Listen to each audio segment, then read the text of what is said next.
I love, the sort of Jim Jonesian approach, and I love Mark's approach to the actors and the physicality. When we were doing 300, and you see the actors who make the workout part of their acting, I think that that's what Mark loves to get at, and it's fun for me. I think Zach understands physicality in a way that other directors don't. It's a little bit unusual for us to train actors, even though that's what Jim Jones is most known for. The way Jim started was myself and a couple of other climbers. We started training some different fighters and guys who compete in Brazilian Jiu-Jitsu, guys who also rely on their bodies. That developed into professional athletes, but most of our education and training is actually done with the military. For the last 14 years, we've worked with various Tier 1 assets, the top of the food chain military units.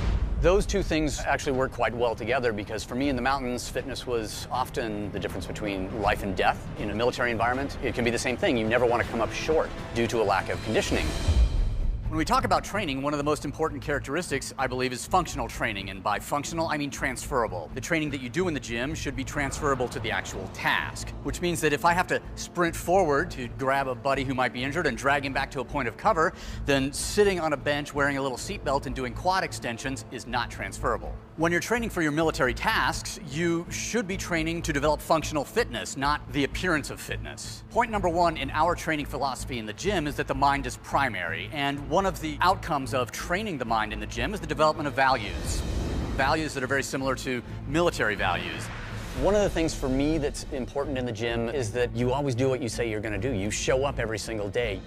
What we practice in here becomes a habit, and if my habit is to always do less, that's how I'm going to behave in the field. So get in the habit of doing more than you're asked to do. Respect starts with self-respect. If you respect yourself, you prove to others that you are worthy of their respect. One of the things I like to do is set up sort of a tag team type of a workout where one guy has to accomplish a particular task all the while his teammate is suffering, and the faster he does it, the less his teammate suffers. These types of workouts really cause a person to dig deeper than they would to save themselves because we will always work harder in the service of someone else.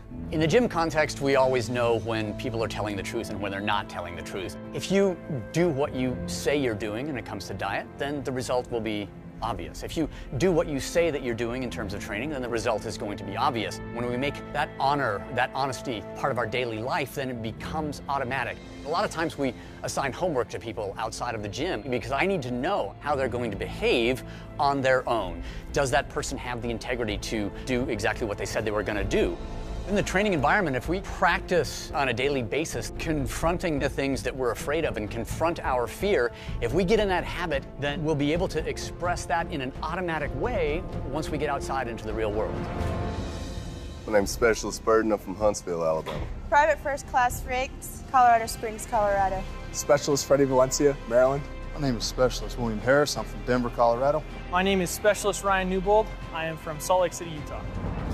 In the following episodes of the Soldier of Steel training plan, we're going to teach some of the fundamental and universal movements you will need to know in order to execute the workout that ties all of those together.